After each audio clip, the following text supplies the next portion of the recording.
생생하게 상생하며 YTN 라디오 생생경제. 안녕하세요. YTN 라디오 생생경제 김혜민입니다. 강서구 PC방 아르바이트생 피살 사건의 피의자 김성수 씨의 얼굴이 공개됐습니다. 잔인하다라고 말하기에도 부족한 방법으로 PC방 아르바이트생을 죽인 피의자에 대한 국민들의 분노가 하늘을 찌르고 있는데요. 독일에서 오랜 시간 공부한 어떤 선배가 독일에서 1년에 한두 번 일어난 일이 대한민국에서는 한 달에 2번씩은 일어나는 것 같다라는 말이 기억납니다.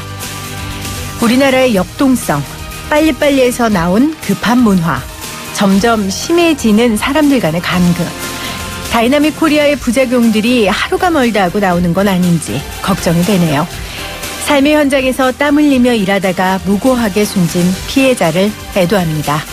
2018년 10월 22일 YTN 라디오 생생경제 지금 시작합니다.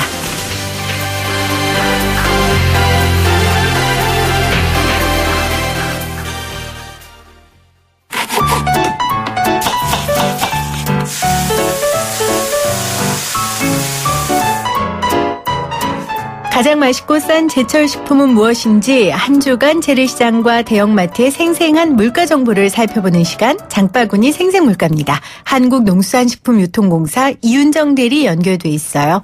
대리님 안녕하세요. 네, 안녕하세요. 요즘 뉴스 보니까요, 쌀값이 많이 올랐다, 쌀 생산량이 줄었다, 이런 내용들이 나오더라고요. 이 쌀 이슈가 굉장히 많은 것 같은데 실제 지금 시장 상황, 가격 어떻습니까?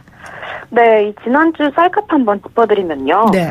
이번 연도에 추수되고 있는 햅쌀은 지금 20kg당 53,400원 정도로 역대 가장 비싼 가격이긴 해요. 또 올해 예상 생산량 같은 경우에는 지금 287.5만 톤 수준이고요. 네. 작년에 비해 이제 2.4% 감소한 수치인데 생산량이 줄어든 건 맞지만요. 올해는 쌀이 비싸다라고 좀 단정 짓기는 이른 게요. 네. 지금 나오고 있는 햅쌀은 대부분 조생종이거든요. 근데 10월 중하순부터 이제 중만생종이 나오기 시작하는데 네. 이제 이게 전체 햅쌀 생산량이 한 90% 정도를 차지를 해요. 네. 그래서 중만생종이 본격적으로 출하된 이후인 11월쯤에 제가 이제 가격 다시 한번 짚어드릴 거고요. 지금 정부에서는 쌀 가격하고 시장 상황을 꾸준히 모니터링하고 있고 또 필요하다면 시장 안정 조치도 추진할 계획이라고 합니다. 네, 쌀값이 오르면 소비자들의 부담이 커지고 쌀값이 내리면 어렵게 농사짓는 그 농민분들이 힘들어지니까 정말 어려운 문제인 것 같아요. 네. 쌀 관련해서 올해부터 바뀌는 제도가 있다고요? 네, 이번 달 14일부터 이 쌀 등급 표시제 등급이 기존 특, 상, 보통 등의 미검사 이렇게 5종류에서 이제는 미검사 항목을 삭제하고 특, 상, 보통 등해로만 구분이 되는데요. 네. 그 이유가 쌀 포장지의 등급 표시제를 표기하는 목적 자체가 소비자의 알 권리를 보장하고 또 쌀 품질이 떨어지지 않게 하고자 하는 거거든요. 네. 근데 이 문제가 미검사 항목이 있다 보니까 사실상 절반 이상의 생산자들이 이제 미검사로 표기를 해가지고 쌀을 유통하고 있었어요. 네. 네, 그래서 그렇게 되면 이 등급 표시제 제도 자체가 좀 의미가 없다고 그렇죠. 판단이 돼서요. 네. 그래서 지난주부터 이제 미검사 항목을 삭제하게 된 거고요. 이제부터는 미검사 표시는 이 등급 표시제 위반 사항에 해당이 되니까요. 쌀 구입하실 때 참고하시면 될 것 같아요. 네, 오늘 쌀에 대한 많은 정보 얻어갑니다. 자, 다른 품목 궁금해요. 이번 주 저렴하게 살 수 있는 품목 무엇이 있을까요? 네, 이번 주 저렴해진 품목은 무와 굴이 있어요. 이 무는 주출하지가 강원도에서 이제는 경기도, 경상북도, 충청도까지로 좀 확대가 되면서 출하량이 늘었고요. 전라도에서는 지금 다발무라고 그 왜 총각김치 담글 때 쓰이는 무 아시죠? 네. 그 다발무 출하가 시작되면서 지금 가격은 개당 2,900원에서 2,700원대로 내려갔고요. 굴 같은 경우에는 9월 산지 가격 자체가 좀 높게 형성이 되면서요. 산지에서는 이 굴을 수출하는 것보다는 이 국내에서 판매하는 걸 조금 더 선호하다 보니까요. 네. 물량 증가하게 되면서 이 지난주 키로당 17,900원에서 이번 주는 조금 더 저렴하게 즐기실 수가 있겠습니다. 네. 지금 이 시간이 약간 나른한데 그 아삭아삭 소리가 들리는 것 같아서 네. 조금 깨는 것 같습니다. 채소와 수산물 골고루 저렴해졌다는 아주 반가운 소식 전해주셨고 반면에 어떤 품목은 좀 주목해서 봐야 될까요? 네, 이제 이 슬슬 김장철이 다가와서 그런지 붉은 고추 가격 좀 주목해 주셔야겠는데요. 지난주부터 대형 유통업체에서 절임 배추랑 또 김치 양념 예약 주문을 받고 있거든요. 네. 시즌이다 보니까 붉은 고추 수요도 오르고 있고요. 근데 우리가 이제 흔히 땅에서 재배하면은 노지 재배, 또 하우스에서 재배를 하면 시설 재배라고 하는데요. 네. 지금 이 시기가 이 붉은 고추가 노지 재배에서 시설 재배로 교체가 되는 시기거든요. 네. 그래서 산지 생산량도 좀 감소를 하고 있어서 이번 주는 붉은 고추가 한 100g에 1,700원 정도에서 아마 조금 더 오를 것으로 전망을 하고 있고요.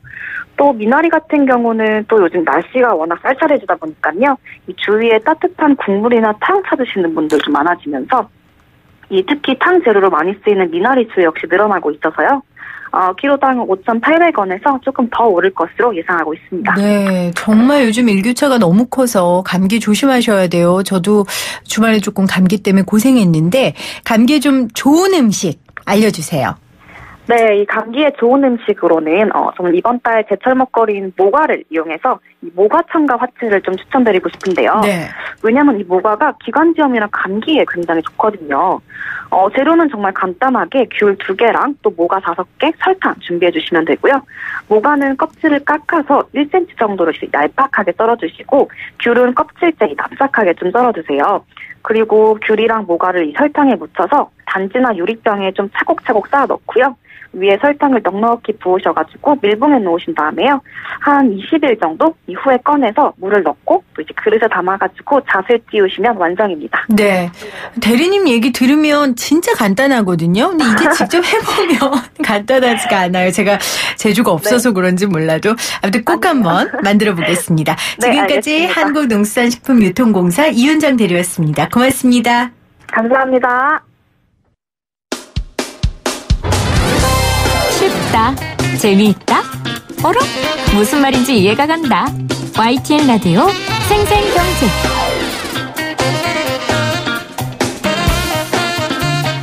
오늘 가장 뜨거운 경제 뉴스를 제일 생생하게 전해드리는 시간입니다. 지난 5월 가까스로 정상화에 합의했던 한국 GM이 또다시 혼돈에 휩싸였습니다. 한국 GM이 이 R&D 법인을 분리신설하는 문제 때문인데요. 그러니까 생산과 기술 개발을 분리한다는 뜻입니다. 이게 어떤 의미고 왜 한국 GM은 이 법인을 분리하려고 하는 건지 서강대 김현학 교수와 말씀 나눠보겠습니다. 안녕하세요, 교수님. 네, 안녕하십니까. 우리는 GM 문제가 터져야 만날 수 있는 다른 문제도 잘 말씀드릴 수 있습니다. 그러게요. 근데 GM 문제는 정말 교수님이 전문가신 게 또 이 대우맨이시기도 하셨고 대우하고 GM 문제는 조금 다르긴 하지만 얽혀 있죠. 네, 그래도 GM 문제 터지면 교수님 생각이 나더라고요. 또 시끄러운 게 아무래도 다른 학자들보다는 마음이 좀 불편하시겠어요. GM에서 또 나와서. 그렇죠. 뭐 제가 옛날에 몸을 담았던 회사 같은 그룹이기 때문에 네네. 마음이 좋지 않죠. 이런 문제가 자꾸 터지니까. 그러게요. 네. 오늘 한번 청취자분들께 설명을 잘 해주세요. 저희도 이 문제를 어떤 분을 연결할까 하다가 이게 지금 1인 사각 경기더라고요. 네, 한국 GM, 노조, 사는 거기다 인천시까지. 네. 그래서 이러지 말고 우리 가장 전문가인 교수님께 좀 한번 정리를 해보자. 이래서 교수님 모셨거든요. 한국 GM이 R&D 법인을 분리신설한다. 그러니까 생산과 기술 개발을 분리한다는 뜻인데 왜 그렇게 한답니까? 네, 지금 한국 GM의 종업원이 한 10,000명 정도 됩니다. 네. 그중에서 한 3,000명 정도가 R&D 부문에 종사하고 있고 7,000명 정도가 생산 부분에 종사하고 있는데 한국 GM이라고 하는 한 회사의 울타리에 있습니다. 네. 그런데 사실은 이 3,000여 명이 되는 한국 GM의 R&D 부분 인력들은 지금 카잼 사장의 지위를 받고 있지는 않습니다. 실질적으로. 네. 본사에 있는 GTO라고 해가지고 글로벌 테크놀로지 오피스의 지위를 받고 있고요. 조직적으로만 사실 같이 뭉쳐 있고 네. 실질적으로는 회계 분리를 해서 별도로 운영이 되고 있는데 차제의 효율성을 높이기 위해서 GM 본사에서 아예 한국 GM의 생산 부분과 R&D 부분을 독립해서 각각 별도의 회사를 만들겠다라고 네. 하는 것이고요. 이게 문제가 되는 것이 한국 GM의 R&D 부분이 굉장히 경쟁력이 강합니다. 네. 세계 어디 내놔도 뒤지지 않는 연구소고 좋은 차종을 많이 개발할 능력이 되는데 반면에 한국 GM의 생산 부분은 경쟁력이 극히 낮습니다. 아시다시피 인건비는 세계 최고 수준이고요.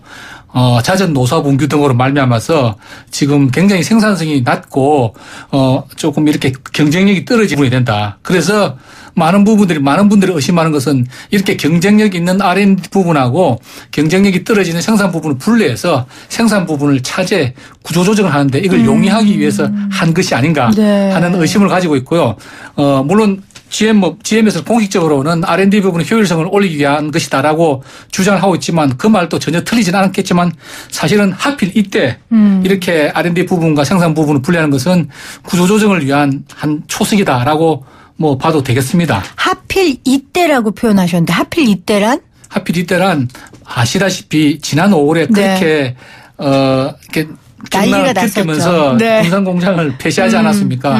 그리고 산은하고 합의를 봐서 당분간은 조용히 갈 줄 알았는데 네. 이렇게 바로 또 구조조정을 위한 전 단계 카드를 꺼낸 것이 지금 R&D 부분하고 생산 부분을 법인 분리하는 것은 이미 실질적으로는 분리 운영하고 있기 때문에 아주 시급한 문제는 아니거든요. 네. 왜 지금 이 카드 꺼냈느냐? 그럼 내년이나 내후년에 다시 제2의 구조조정이 있을 수 있다라고 하는 짐작이 가능케 하는 것이고 그래서 노조가 저렇게 또 강하게 반발하고 있는 것입니다. 연구개발 쪽이 3,000명 정도, 생산 쪽이 7,000명 정도, 노조의 대부분은 이 생산 쪽 라인이죠. 지금은 다 같이 있는데 사실은 연구원들은 노조 활동을 그렇게 열심히 하지는 않죠. 지금 목소리를 이름만 내는 뭐 분들이. 걸치고 실질적으로 그래서 많이 분리하게 되면 R&D 부분은 노조도 또 새로 만들어야 되고 네. 아마 연구원들에게 노조 활동이 적극적이지 않을 그렇죠. 것입니다. 그러면 아무래도 노조의 파워가 약해지겠죠. 그러니까 조직적으로만 갖고 사실은 회계도 분리돼 있고 지금도 네. 현재는 거의 분리돼 있는 상황이다. 네. 뭐 현재는 지금 그렇게 말씀을 하셨는데 이제 아까 교수님께서 효율성 부분이라고 하셨는데 우리가 효율성을 얘기하다 보면 꼭 이제 피해 보는 분들이 어찌 됐건 생기잖아요. 그게 네. 정당하던 뭐 정당하지 않던 이제 그래서 노조에서 이야기하는 건 교수님이 여러 차례 지적하셨지만 결국 한국 GM은 하도급 공장으로 전락하는 것밖에 안 된다. 이렇게 지금 우려하고 있는 거거든요. 예. 이런 가능성도 있습니까? 근데 뭐 맞는 말이기도 하고 아닌 말이기도 하고 네. 노조에서는 세계적으로 완성차 회사가 생산과 기술 개발을 분리한 사례가 없다고 그러는데 꼭 네. 그렇지는 않습니다. 예를 들어서 현대자동차의 경우는 한국 회사죠. 한국 회사니까 당연히 한국의 생산 부분도 기술 부분도 있습니다. 그런데 GM은 한국 회사가 아닙니다. 네. 미국 회사입니다. 네. 그래서 아까 서두에 말씀드렸지만 한국 GM의 경우에도 한국 GM이 R&D 예산을 한 매출액의 5% 정도를 뗍니다. 떼서 그 예산을 한국 GM의 연구소에 주는 것이 아닙니다. 아까 말씀 GTO라고 해서 본사에 있는 연구총괄부서에 주고요. 본사에 있는 연구총괄부서에서 세계 각국에 있는 R&D 파트에 이 예산을 나눠줍니다. 네. 그러니까 지금 예를 들어서 한국 R&D 센터에서 가장 최근에 볼트라고 하는 전기차를 개발했거든요. 네. 아시다시피 한국에는 전기차가 거의 보급이 되지 않고 있지 않습니까? 네. 그러니까 한국 GM을 위해서 생산한 것은 아닙니다. 그렇기 때문에 이 부분을 분리한다고 해서 하도급 업체로 전락한다라고 하는 것은 조금 그렇다기보다는 오히려 기우라고 또 보기는 어려운 것이요. 네. 경쟁력 있는 R&D 부분을 따로 R&D 부분을 아마 앞으로 구조조정하거나 매각할 염려는 없겠죠. 그렇겠죠. 그런데 경쟁력 있는 부분 딱 떼내서 경쟁력 없는 생산 부분은 남지 않았습니까? 그럼 생산 부분은 더 대우를 못 받게 되고 네. 또 구조조정에 더 빨리 진행될 수 있겠죠. 뭐 그런 의미에서는 이제 노조의 그 불만을 토로한 것이죠. 예. 그러니까 지금은 한 조직 안에 있기 때문에 조금 경쟁력 있는 조직이 조금 그렇지 못한 조직을 보완해 줄 수도 있고 뭐 쉽게 말하면 묻어갈 수도 있지만 이제 이게 아예 법인이 달라지면 그다음부터는 진짜 독자적으로 생존해야 되는 그렇습니다. 문제가 생기는 거잖아요. 생산만의 경쟁력으로 생존해야 되는 것입니다. 근데 사실 그럴 필요도 있지 않습니까? 그렇게 독자적으로 생존하기 위해 경쟁력을 갖추고 그게 궁극적으로 나가야 될 방향이긴 하잖아요. 예, 논리적으로는 맞죠. 그래서 GM의 경우에 사실 한국뿐만 아니고 네. 중국의 경우에는 상하이 차라는 회사하고 합작법인입니다. 그래서 처음부터 연구개발법인을 별도로 설립했고요. 인도의 경우에는 연구개발법인하고 생산법인이 같이 있었는데 한국처럼 수년 전에 분리독립을 해서 연구개발 부분을 따로 목표를 주고 네. 나가고 있습니다. 다만 한국에서 문제가 되는 것은 그러면은 처음부터 한국 GM이 이렇게 청사진을 밝히고 필요하다고 했었는데 실컷 이렇게 뭐 이런저런 해서 앞으로 잘 하겠다라고 해서 우리 4월 달에 정부랑 협상해서 8천억이라는 또 지원을 받지 않았습니까? 네. 그때는 이야기를 하지 않고 있다가 갑자기 또 뭐 분리하면 효율성이 높겠다 하니까 우리 저 국민들도 그렇고 노조도 그렇고 산업은행 다 배신감을 느끼는 것이요. 처음부터 이거 딱 깨놓고 이렇게 해서 뭐 아마 정부가 지원을 안 했을 수도 있고요. 네. 뭐 그런데 지원을 실컷 받아놓고 난 다음에 사실은 우리 이거 효율성 높게 해야 됐다. 그리고 그 말은 알지만 구조조정을 또 전제로 하고 있는 네. 분리고요. 네. 그러니까 우리는 더 큰 배신감을 느끼게 되는 것입니다. 그러니까 궁극적으로는 아까 제가 말한 것대로 나가는 거 맞지만 누가 몰라? 이제 이거 들으시면 그럴 거예요. 그렇죠? 예, 예. 근데 그럴 수 없는 상황이니까 정부에서 지금 돈도 지원해 줬고 네. 산은하고도 이제 그런 일을 이렇게 계약도 맺었던 건데 지금 다른 소리 한다 이거예요. 네. 산은이 2대 주주예요. 네. 산은은 몰랐을까요? 이렇게 할 줄? 그래서 저도 이제 그 부분이 의문인데 사실 산업은행이 지분이 17%입니다. 네. 17%를 할 수 있는 일은 좀 제한이 되어 있어요. 다만 이제 지난번에 이제 8천억 지원하기로 할 때 뭐 제가 알기로 두 가지 조건, 하나는 10년 동안 생산 설비를 한국에 유지한다. 네. 둘째는 11개의 특별 의결 사항에 대해서 원래는 특별 의결 사항에 17% 지분 가지고는 비토권이 없지만 네. 비토권을 준다라고 하는 것이고요. 그런데 그 내용 중에는 자산 분할이나 매각에 대해서는 전체 자산의 한 20% 이상에 해당되는 자산을 매각할 때는 비토권을 가진다라는 네. 것인데요. 지금 연구개발 부문은 전체 자산이 연구개발 부문이 자산이 그렇게 많지가 않습니다. 아, 그럼 비토권도 한 4% 네. 정도로 제가 알고 있거든요. 그러니까 지금 모르겠어요. 이면 계약이 있는지는 모르겠지만 지금 뭐 보도된 거나 보면은 17개 특별 의결사 비토권을 가진 특별 의결 사항에 포함이 되지 않는다라고 하는, 그래서 지금 산은이 취할 수 있는 조치는 별로 없고요. 다만 그럼에도 불구하고 산은에 좀 아쉬운 것은 언젠가는 GM이 한국 정부의 지원이 끊어지면 철수할 거라고 하는 의심은 네. 많이 가지고 있지 않았습니까? 네. 그러면 한국 GM 입장에서 보면은 연구개발 부분은 경쟁력이 있고 생산 부분은 경쟁력이 없으니까 이걸 분리분할해서 생산 부분은 계속 구조조정할 거라는 그런 짐작은 사실 할 수가 있었습니다. 그렇다고 한다면은 봄에 지원할 때 특별 규제 사항에 그러면 연구개발 부분 뭐 분리는 안 된다라든지 네. 그런 걸 미리 예측해서 넣었어야 했는데 거기까지는 못한 것 같습니다. 그래서 뭐 산업을 굳이 비난하자면 그것까지 왜 못 챙겼느냐라고 뭐 비판은 할 수 있을 것 같습니다. 그래서 오늘 그 국회 정무위원회에서 이 산업은행의 대응이 부실했다며 그 의원들이 아주 집중 질타를 했습니다. 지금 교수님 말씀처럼 자유한국당 성일종 의원은 정상화 계약 체결할 때 법인 분리 못한다는 내용 명시돼 있어야 했다. 뭐 이렇게 지적하기도 했었는데 산은 측은 이렇게 얘기했어요. R&D 법인 분할하고 경쟁력 강화하면서 생산 법인 유지하는 사례도 많다. 그리고 이 문제에 있어서 그렇게 우리가 잘못 뒤통수 맞은 건 아니다, 좀 이런 뉘앙스였거든요. 네. 산은의 이런 태도는 어떻게 평가하십니까? 산은으로서는 그렇게밖에 답변을 할 수가 네. 없겠죠. 사실 또 맞는 말이고요. 외국의 경우에는 R&D 부분을 분리해서 그 부분의 효율성을 놀리는 것이 맞습니다. 노사 분규가 없다지 그런 게. 그런데 우리는 보면 엄청난 그 군산공장 폐쇄라는 상황을 겪었고, 그렇죠. 또 지금 한국 GM의 생산 라인 자체가 굉장히 아직도 구조조정이 많이 필요한 상황이고, 게다가 정부가 8천억이라는 돈을 지원하지 않았습니까? 그렇죠. 그렇다고 한다면은 우리가 그런 정도 요구를 할 수도 있지 않을까. 근데 상식적으로는 보통 계약할 때 들어가는 조항은 아닙니다. 아까 말씀드린 뭐 지분의 10% 매각, 20% 매각 시 뭐 비토권을 간다 하는 거지 뭐 법인 분할하고, 왜냐하면 말씀하신 대로 법인 분할 자체는 이론적으로는 효율성 높이기 위한 것이거든요. 네. 거기 어디 뭐 사람을 뭐 구조조정한다 그런 이야기는 없지 않습니까? 공식적으로는. 그러나 현재 상황을 볼 때 구조조정을 전제로 한 법인 분할이기 때문에 굳이 더 바란다면 그것까지도 좀 챙겼었지 않느냐라는 뭐 그런 지적도 사실 할 수가 있는 것이죠. 국민들 입장에서는. 그럼 지금 산은이 아무것도 할 수 있는 게 없고 아까 비토권도 할 수 없다고 하셨으니까 그러면 그냥 이렇게 흘러가는 겁니까?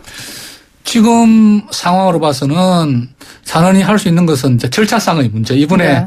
주총할 때 아예 뭐 주총장에도 뭐 노조가 막아서 그랬다고 그러는데 입장도 못 하지 않았습니까? 그러면 이제 제2대 주주인 산은에다가 장소나 안건을 제대로 통보했는지 절차상의 문제를 가지고 한번 가처분 신청을 할 수 있을 것 네. 같고요.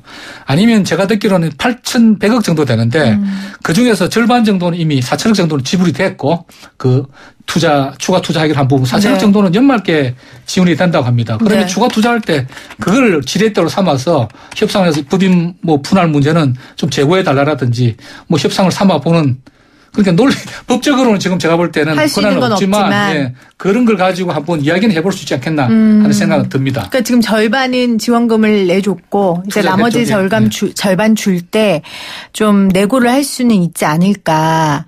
라는 말씀이시죠? 그런데 그것도 협상을. 정서적인 측면이고. 그렇죠. 일단 예. 계약서에는 다 이미 끝난 그렇습니다. 얘기잖아요. 계약서상에는 뭐 지불 안 하면 안 되는 상황이 뭐 이렇게 체결이 돼 있을 겁니다. 참. 제가 얼마 전에 길거리 지나가면서 이 현수막 봤는데 아마 한국 GM 노동자들인 것 같아요. 그러니까 쌍용차 해결되는 거 보고 GM이 남았습니다. GM도 있습니다. 이제 이런 현수막이었거든요. 뭐 어떻게 모든 걸 다 해결할 수는 없겠죠. 없지만 교수님 말씀하신 것처럼 얼마든지 예상할 수 있는 문제였는데 이 문제가 옳고 그르다를 떠나서 예상할 수 있는 문제였다면 좀 충격이 덜 할 수 있도록 사전에 좀 이런 준비들을 사는이든 정부 측에서 했었으면 좋겠다는 아쉬움은 남아요, 교수님. 네. 근데 사실은 다 알고 있는 것이요. GM의 경우에는 군산공장의 폐쇄만으로 구조조정이 충분하지 않습니다. 네. GM이 공장이 5개 있습니다. 5개 있는데 부평 1, 2공장이 있고 창원공장, 군산공장, 보령공장이 있습니다. 네. 군산공장은 폐쇄됐고 보령공장은 트랜스미션 부품 만드는 회사입니다. 그런데 지금 이미 GM이 4월 달에 외국인 투자 기업 유치할 계획서를 낼 때도 지금 군산공장을 빼고 50만 대 생산, 연 50만 대 생산 캡한데 그거 너무 많다. 37만 대로 줄여야 되겠다라고 이미 그 계획을 발표했는데 그러면 그 공장 중에 하나 정도는 추가로 없애겠다는 그 내용이 내포된 내용입니다. 네. 지금 뭐 들리는 이야기로는 이미 부평 1공장에는 추가로 이제 뭐 신차를 배정받았다고 합니다. 그래서 지금 생산하고 있는 차종들을 부평 2공장으로 생산 라인을 옮기는데 지금 생산하고 있는 3, 4년 지나면 다 단종이 됩니다. 네. 그 3, 4년 뒤에는 부평 2공장도 문을 닫아야 되는 상황이고 또 잘 아시겠지만 지금 한국 GM이 굉장히 판매 실적이 저조합니다. 네. 전년 대비 35% 이상 판매고가 격감하고 수출도 잘 안 되고 있습니다. 그래서 제가 볼 때 13만 대가 아니라 한 15만 대 이상 생산 캐파를 당분간은 줄여야 될 상황이고요. 그렇다고 한다면 공장 하나 정도는 더 추가 구조 조정이 되는데 지금 그런 이야기를 안 하고 뭐 R&D 법인을 해서 효율성을 놓는데 이런 식으로 진실을 이야기하지 않고 자꾸 옆으로만 겉도니까 뭐 알면서도 또 꺼내놓고 이야기도 못하고요. 추가 구조 조정에 대해서는 이런 것들을 다 테이블에 내놓고 노사 간에 답을 찾아야 되는데 그냥 한쪽은 강경 투쟁하고 사측에서 계속 속이면서 딴 이야기만 하고 있고 이러니까 문제가 지금 계속 꼬이고 있는 것입니다. 노조도 알 거 아닙니까? 노조는 알고 있죠. 그렇죠. 네. 이런 상황이 어렵고 결국은 수순일 수밖에. 제가 지금 말씀드리기가 굉장히 조심스럽고 지금 교수님이나 저나 굉장히 조심스럽고 어려운데 사실 현실은 바뀔 수 없고 그렇다면 교수님 말처럼 협상 테이블을 솔직하게 이 사안을 내놓고 정말 노사가 머리를 맞대야 되네요. 근데 사측 입장에서도 그런 얘기를 노조 측에 이제 못하는 거죠. 예. 하면. 그 보니까 뭐 제가 오늘 아침에 오면서 노조 간부께서 이제 인터뷰하는 걸 들었는데 네. 사측에서는 대화를 하자고 해도 협상에 응하지 않고 진실을 이야기해 주지 않는다. 사측이. 네, 사측이. 노조 측에서는 대충 공장 돌아가는 거 보면 알잖아요. 그 가동률도 없고 생산은 알고 있습니다. 근데 참 우리나라 노조라는 게 또 강성 노조하니까 선뜻 먼저 우리가 희생을 할 테니까 경영진 측에서도 좀 카드를 주시라고 또 말할 수 있는 상황이 아니죠. 그 스페인에 바야돌리도라는 지방이 있습니다. 그 네. 지방에서 르노 공장이 있는데 그것도 이제 생산 부진해가지고 판매가 부진해서 공장을 문을 닫겠다고 네. 르노 측에서 통보를 하니까 노조 간부들이 모여가지고 자기 임금을 얼마 깎겠다. 뭐 이렇게 복주생 깎겠다 해서 먼저 협상안을 들고 사측을 찾아가고 사측이 이걸 감동을 받아서 다시 공장이 재가동돼서 지금은 세계에서 생산성이 142개 자동차 생산 공장 중에서 생산 공장이 가장 생산성이 높은 공장으로 지금 간주되고 있거든요. 잘 돌아가고 있습니다. 네. 그래서 우리 한국 GM의 경우에도 노조는 노조들의 입장이 그러니까 먼저 구조조정이 필요하다는 이야기를 못하는 거고 사측은 아예 노조랑 대화도 안 하려고 그러고 이런 상황이면 계속 악순환이거든요. 그러니까 설령 이번에 법인 분할 문제가 해결된다 하더라도 네. 지금 판매는 계속 줄고 있고 생산 카파는 과잉시설이고 구조조정은 추가 구조조정은 불가피한 그런 상황이고 네. 언젠가는 다시 붉어질 수밖에 없는 부분입니다. 그래서 보면 이제 제3자들 정부라든지 뭐 인천시까지 나서서 이런저런 하는데 뭐 그렇게 해서 본질적인 문제가 해결되는 것은 아니고요. 그러니까 정면 돌파하란 말씀이시잖아요. 예, 정면 돌파를 그렇죠? 해야 된다면 그 노동자 노조 측하고 경영진 앉아서 네. 솔직하게 경영 현황 그 대신에 노동자들이 이만큼만 양보해주면 우리가 5년 된 회사를 이렇게 살려서 일시 뭐 취업이 보장 못하더라도 다시 취업시키겠다든지 그것도 노조도 그런 사측이 카드를 제시하면 노조도 어느 정도 양보를 해야 될 네. 거고 그런 대타협이 필요한데 지금 그 본질에는 닦아가지 못하고 주변 문제 가지고 계속 지금 서로 싸우고 있는 것이죠. 그렇네요. 저희 프로에 문성현 경제사회노동위원장이 나오셔서 절실하면 해결할 수 있다라는 약간 저는 그 얘기 들을 때 솔직히 좀 뜬구름 잡는 이야기 같기도 했었는데 이 쌍용차도 보고 여러 가지 상황 보면서 사실 거기 말고는 희망이 없겠다는 생각도 들었어요. 그 말 말고는. 그래서 절실함을 가지고 정면 돌파해서 이제 GM 문제로는 교수님을 안 모시는 걸로 그런 바람을 좀 가져봅니다. 네. 오늘 함께해 주신 서강대 김연학 교수님 고맙습니다. 네, 고맙습니다.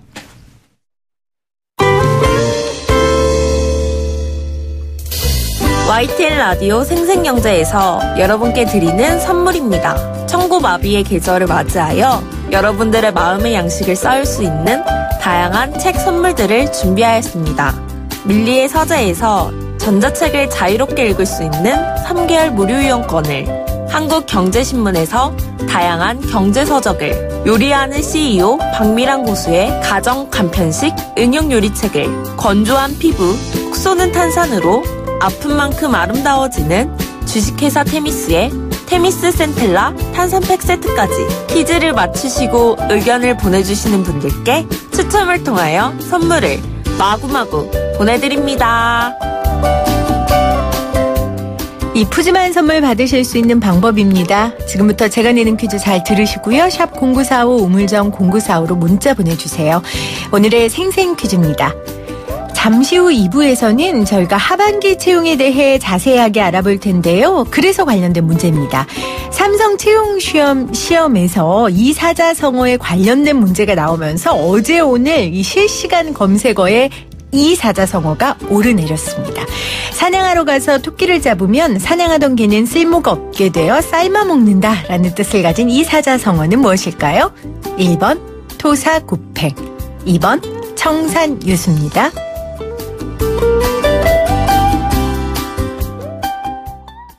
네, 오늘 인터뷰하면서 정부나 노동자들, 근로자들이 GM의 노동자들이나 근로자들이 오늘의 정답처럼 되지는 않았으면 좋겠다라는 말이 새 마음이 들었습니다. 1번 토사구팽, 2번 청산유수. 정답 보내주시면서 여러분들의 여러 가지 의견도 받겠습니다. 생생하게 상생하며 YTN 라디오 생생경제는 방송통신위원회의 방송통신발전기금을 지원받고 있고요. 포스코와 함께합니다. 저는 2부에 다시 올게요. 여러분은 지금 경제를 알지 못하는 김혜민 PD가 진행하는 경제 전문 프로그램을 듣고 계십니다. 돈 셀 틈 없는 분야별 맞춤 정보. 알아야 지킨다. 생활 경제 백서. 매주 월요일 함께하는 생활경제백서. 말씀드린 것처럼 어제 오늘까지 토사구팽이라는 정답을 말씀 주었네요. 네, 어쨌건 토사구팽이라는 한자성어가 실시간 검색어에 오르내렸습니다. 삼성 공채시험에 등장한 이 사자성어 때문이었는데요. 하반기 공개 채용 서막이 올랐습니다. 관련 내용 박선규 마이더스 HR 대표 나오셨어요. 안녕하세요, 대표님. 네, 안녕하세요. 반갑습니다. 엄청 바쁘시다면서요, 요즘. 그렇습니다. 바야흐로 채용 계절이긴 합니까? 네, 그렇습니다. 9월, 10월 아주 물이 올랐습니다. 바쁘면 좋죠, 뭐. 네. 그렇죠? 자, 제가 정답을 이야기를 드렸어요. 오늘 생생 퀴즈에도 나왔던 이 토사구팽 그리고 청렴결백 이런 제목을 채용 시험에 냅니까? 이런 사자성어를? 네, 실제로 등장을 했습니다. 네. 예, 사자성어 토사구팽에 등장하는 동물은 무엇인지. 이게 어디에 나왔냐면 삼성의 GSAT 시험 문제에 실제로 출제가 됐습니다. 네. 청렴결백에 쓰인 색은 무엇인가요? 이런 질문이 나왔는데요. 다들 아시다시피 토사구팽은 토끼와 개를 다루는 것이고요. 청렴결백에 쓰인 색은 흰색인데, 파란색하고 헷갈렸다 하는 응시자가 생각보다 많았다고 합니다. 그렇네요. 그러면 이번에 출제 경향은 어땠습니까? 출제 경향 전반적으로 네. 수험생들의 얘기를 좀 들어보니까요. 문제집에 나와 있는 것보다는 어렵질 않았다. 네. 그러니까 이 사자성어가 어려운 사자성어는 아니에요. 네, 어려운 사자성어는 아닙니다. 네. 설마 하는 거죠. 그리고 최근의 경향을 보시면 아시겠지만 한자를 공부하는 사람들이 그렇게 많지 않습니다. 그렇죠. 예, 그래서 한자를 써놓고 이게 뭔지 물어보면 신입 사원들조차도 이게 머리를 극적이는 그런 일들이 많이 생기고 있거든요. 네, 아니 그래서 제가 아마 그런 일이 생긴 게 아닌가. 제가 굳이 변명을 하자면 이제 저도 한자 세대가 아니거든요. 네. 그러니까 수능에 한자가 안 나왔어요. 네. 그래서 저도 아주 민망할 정도의 한자 수준이어서 그 마음은 좀 저도 이해는 갑니다. 네. 변명을 하자면. 근데 이 삼성그룹에서 공식적으로 보는 이 필기 시험 네. 이걸 보는 사람들도 굉장히 많죠. 그렇죠. 뭐 많게는 5만, 뭐 10만 명도 된다 이런 소문도 있을 정도니까 준비하는 사람들까지 치면은 네. 굉장히 많은 인원들이 지금 본다고 볼 수 있습니다. 네. 저도 이제 고시라 불리는 언론고시를 봤잖아요. 그러니까 네. 고시는 아니지만 그만큼 이제 시험이 어렵고 어렵다는 게 뭐냐면 범위가 너무 넓은 거예요. 그렇죠. 네. 이거를 무슨 교과서가 있어서 볼 수 있는 것도 아니고 저도 그 고생했었던 그 기억이 나는데 아무튼 삼성 시험 이번에 이런 사자성어로 화제가 됐었습니다. 네. 전체적으로 지금 이번 하반기 공개 채용의 규모가 어떤지가 좀 궁금합니다. 네, 지금 뭐 취업 포털이나 경제신문들의 자료를 좀 보면 네. 삼성 등 5대 그룹과 금융권, 공공기관에서 하반기 5만 명 정도를 예상을 하고 있는데요. 5대 그룹이 3만 4천 명, 네. 공공기관이 그 역대급이라고 얘기하는 12,700명, 그리고 금융권이 3,100명 정도의 채용을 목표로 하고 있습니다. 뭐 좀 더 들여다보면 매출 상위 500대 기업 중 208개사의 대졸 신입 공채 채용 규모가 2만 6,345명에 달했는데요. 네. 이는 지난해 하반기 동일 기업의 대졸 신입 공채 채용 규모에 비해서 약 15.5% 증가한 수준입니다. 업종별로 신입 공채 규모 채용 규모는 전기전자가 약 9,900여 명, 그리고 자동차 운수가 5,700여 명, 그리고 석유화학과 에너지, 그리고 금융, 유통, 무역 순으로 이어졌습니다. 네. 이야기만 들으면 늘어난 것 같은데 네. 뭐 롯데 같은 경우 16개 계열사에서 100명 뽑는다면서요. 맞습니다. 이건 많지 않은 거잖아요. 예, 숫자상으로는 많지 않죠. 그러니까 대기업 위주로 가다 보니까 네. 대기업 중에서도 특정 기업들의 쏠림 현상들이 좀 있습니다. 이 롯데 이야기 나왔으니까 롯데가 하반기 스펙테클 네. 아니고요. 스펙테클 스펙테클입니다. 채용을 한다고 하는데 이게 스펙을 배제하고 직무 수행만 평가하겠다 이거거든요. 좀 네. 자세히 설명을 해 주세요. 네, 맞습니다. 뭐 사실은 이게 작년 하반기만 하더라도 네. 공정성 문제가 시비되기 전에는 이 공공기관들만 블라인드 채용을 했었는데 네. 이제는 이제 이 비슷한 거죠. 롯데 같은 경우는 그 스펙에 태클을 건다. 스펙에 태클을 건다라고 해서 롯데 고유의 블라인드 채용 전형을 지금 실시를 하고 있습니다. 네. 여기 보면 학벌이나 스펙 중심의 서류 전형에서 벗어나서 지원자 직무 수행 능력과 역량만을 평가해 인재를 선발한다라는 것인데 전형 절차는 서류를 접수한 후에 네. LTAB이라고 있습니다. 뭐 삼성의 GSAT가 있는 것처럼 롯데. 예, 조직 적합도 검사인데요. 네. 그다음에 이제 면접 전형 이런 순으로 진행이 됩니다. 서류에 보면 보통은 이제 서류에 여러 가지 것들이 기록이 되고 있는데 지금 이 스펙터클 같은 경우는 이름 그리고 이메일 네. 그리고 연락처 같은 이런 기본적인 인증사항 외에는 없고요. 그다음에 평가를 할 때는 문서를 이제 첨부해서 제출하는 과제로 진행이 되는데 네. 제가 과제를 보면서도 이 정도를 풀 수 있을까라고 생각했을 정도인데 예를 들면 이런 게 있습니다. 롯데 칠성업료의 경우에는 직장인들이 주 소비자층인 상권을 하나 선정하여 네. 본인만의 방법으로 분석한 후 분석 결과를 바탕으로 클라우드의 판매 증대 방안을 제시하시오. 라는 문제가 나왔습니다. 그거 과장님, 차장님도 못할 것 같은데요. 그거를 지금 신입 직원들도 아닌 네. 지원자한테 시킨다는 거예요? 네, 그렇습니다. 또 근데 그중에 또 잘 쓰는 친구들이 있어요. 있지요. 그런 친구들이 뽑히죠. 얄미워요. 10명을 뽑는다면. 그러게요. 근데 이제 이런 질문을 할 수 있을 것 같아요. 저도 스펙이라는 게 그걸로 사람의 모든 걸 평가할 수 없다고는 생각합니다. 네. 그렇지만 스펙이 어느 정도 그 사람이 준비했고 이 사람의 기본 소양 정도는 점검할 수 있는 거 아닌가. 네. 그런 생각은 들거든요. 네, 맞아요. 근데 이걸 아예 배제한다면 오히려 더 너무 주관적이지 않을까요? 주관적이지 않으려고 이제 기업들이 준비를 해야 되는 그런 네. 상황입니다. 그러니까 이 흔히들 말하는 아무것도 없는 상태에서 평가를 한다는 게 준비가 되어 있지 않으면 평가 자체가 공정성을 훼손할 수 있어요. 네. 지나친 주관성이 있기 때문에. 그래서 면접을 하는 회사, 그러니까 채용을 진행하는 회사 자체가 서류를 준비한다든지 평가의 방법을 정한다든지 네. 인재 선정의 기준, 그러니까 직무 적합성의 기준을 정해놓는다든지 이런 것들을 해놓을 필요가 있습니다. 조직 적합도 검사는 뭘까요? 뭐 이런 걸까요? 위에 상사가 불합리한 일을 시켰을 때 당신은 어떻게 하겠습니까? 뭐 유추해서 볼 수 있는 거죠. 네. 그러면 어떻게 해야 돼요? 회사의 대의를 위해 안 하겠다고 하겠습니다. 이래야 됩니까? 아니면 윗사람의 말에 따르겠습니까? 이래야 됩니까? 제가 실제로 면접을 해보면 네. 대다수가 참 바람직한 말들을 합니다. 어떻게 합니까? 무조건 따른다는 거죠. 불합리한 일이어도. 예, 불합리한 일. 일단은 따르고 나서 나중에 왜 그런지 여쭤보고 개선점을 찾겠습니다라고 하는 거죠. 그게 정답입니까? 정답에 가깝다고 봐집니다. 아닙니다라고 얘기하는 순간 바로 부정적인 이슈가 돼버리기 때문에. 이거는 답정녀 아닙니까? 답을 정해놓고 물어보는 거네요. 그럼 회사에서. 그렇죠. 왜냐하면 회사는 회사가 원하는 사람을 뽑아야 되니까 네. 아니다 싶으면 배제를 해야 되거든요. 그렇군요.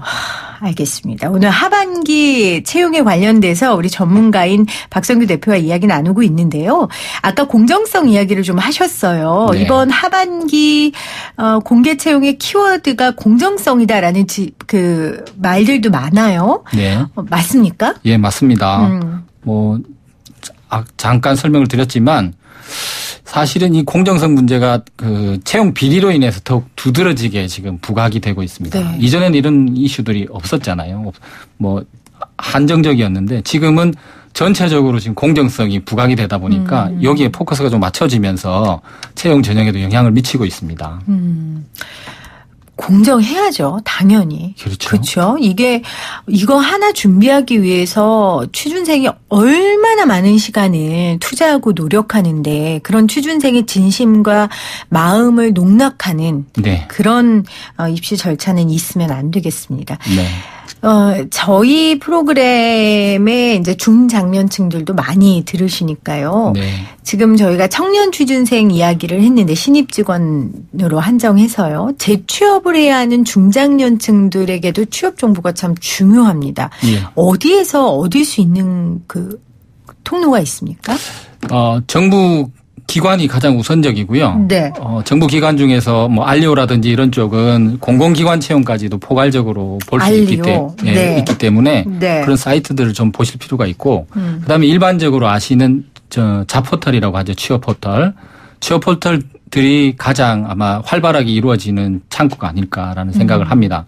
더불어서 정부 기관보다 조금 이제 작지만 각 지역 단체 기관들이 있습니다. 구청이나 산하 기관들이 있는데 여기 취업 정보센터나 지원센터들이 있습니다. 예, 그런 쪽을 활용해 볼 필요가 좀 있다고 생각이 됩니다. 네. 저희 예산안 그때 인터뷰할 때도 이 중장년층 취업을 위한 예산이 많이 배정됐다라는 뉴스를 저희도 전한 적이 있거든요. 네.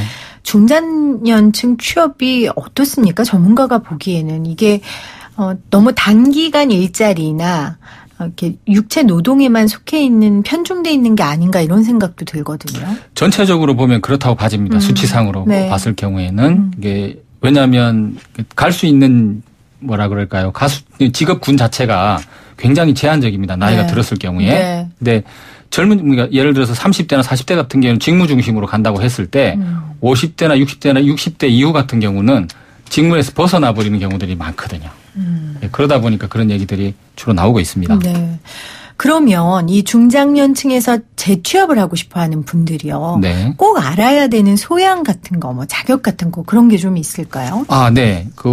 아무래도 그걸 좀 말씀을 드리고 싶은데 지금 사실 기업들은 쉬운 말로 해서 돈 되는 사람을 뽑습니다. 너무 적나라한데 너무 진실이네요. 맞습니다. 네. 왜냐하면 나이가 있으신 분들, 경력이 있으신 분들을 뽑는 거기 때문에 돈이 된다 안 된다로 판단을 한다라고 이제 단도직입적으로 지금 말씀을 드리는데요. 너무 직설적이긴 하지만 이렇게 말씀드리는 이유가 있습니다. 그래서 중장년층에서는 실제로 해당 기업들이 처한 환경을 슬기롭게 극복할 수 있느냐라고 봐야 되거든요. 그런 역량이 좀 필요한데 우선은 매출이죠. 기업들이 가장 신경을 곤두세우고 있는 게 매출을 향상시키기 위한 영업력. 그다음에 비용 절감에 기여할 수 있는 분석력. 세 번째로 업무의 효율성을 향상시킬 수 있는 기획력. 그다음에 아주 중요한 겁니다. 네. 회사의 대외 시장 대응력을 키울 수 있는 네트워크입니다. 잠깐만요. 자, 네 가지를 꼽아주셨어요. 네. 매출을 향상시킬 수 있는 영업력, 예. 비용 절감에 기여하는 분석력, 예. 그리고 기획력, 네. 네트워크. 사실 이런 것들은 신입 직원들이 가질 수는 없죠. 없습니다. 네, 그러니까 시간과 그런 경험들이 쌓인 그렇죠. 시니어 그룹에서 가질 수 있는 것들인데 근데 이 모든 조건을 갖춰서 재취업을 한다는 게 쉬운 일이 아닌데요, 이게. 그럼 이걸 점점 어떻게 더 어려워지죠. 예. 그럼 이거를 회사에 어떻게 증명합니까? 영업력 같은 경우에는 성과입니다. 성과. 어느 정도의 성과들이 있었다라고 하는 부분이고요. 포트폴리오를 그리고 제시하는 거고요. 그렇죠. 대부분이 이제 그 영업 본부장들을 진행을 해보면 거래처가 어디였느냐, 네. 성과는 어느 정도 냈느냐, 이 매출의 기여도가 어느 정도냐라는 부분을 점검을 하거든요. 네. 그리고 분석력 같은 경우는 주로 회계부서 쪽에서 CFO들이나 이런 쪽은 재무 역량들을 많이 검증을 하기 때문에 네. 그러니까 어느 정도 효율적으로 일을 했느냐라고 따져보는 경우들이 있습니다. 그다음에 대외시장 대응력이라고 얘기하는 이 네트워크 같은 경우는 회사가 처한 문제를 풀 수 있는 게 정치적으로 풀 수 있는 부분들이 있거든요. 그렇죠. 이 정치라는 게 꼭 정당을 찾아서 정치를 한다는 게 아니라 그러니까 대외 네트워크가 그렇죠. 정치적 사람 일이라는 협상력을 게 그렇죠. 얘기하는 네. 거거든요. 그걸 풀 수 있는 사람을 찾는 경우들이 있습니다. 네. 아까 말씀드린 대로 이것들은 정말 시니어들이 아주 폭발적으로 할 수 있는 그런 능력들이기 때문에 이런 능력들을 기업들에서 본다는 거 중장년층 재취업할 때 염두에 하셔야 할 내용일 것 같습니다. 오늘 하반기 공개 채용과 또 중장년층 재취업에 대해서 박성규 마이더스 HR 대표와 함께했습니다. 대표님 고맙습니다. 예, 감사합니다. YTN 라디오 생생경제 함께 하셨습니다. 여러분들 생생 퀴즈 정답 보내주시면서 좋은 의견들 많이 보내주셨네요. 7369님 1번 토사구팽 GM의 잔머리보다 이 나라의 경제 전반적 문제인 생산성 제고의 국민적 합의와 결단이 중요하다고 생각합니다. 7843님 1번입니다. 요즘 채용 계절이라 많이 바쁘네요. 다들 좋은 결과 있길. 네, 이 방송 듣는 우리 취준생들 또 재취업 준비하고 있는 중장년층 청취자 모든 분들께 정말 좋은 결과가 있기를 제가 마음속으로 간절히 기원하겠습니다. 9312님 1번이요. 좋은 정보 감사합니다. 4522님 토사구팽 생각하면 정말 끔찍한 단어예요. 맞아요. 이거 끔찍한 단어입니다. 3335님 토사구팽 믿고 사는 사회 끌어주고 밀어주는 믿고 가는 경할모처럼 우리가 하나 돼야 되는 시기입니다. 보내주셨네요. 오늘도 문자로 또 여러분들 애청해 주신 청취자 여러분들 정말 감사드립니다. 저는 내일 3시 10분에 다시 오도록 하겠습니다. 이 프로그램은 방송통신위원회의 방송통신발전 기금을 지원받아 제작하고 있고요. 포스코와 함께합니다. 여러분 고맙습니다.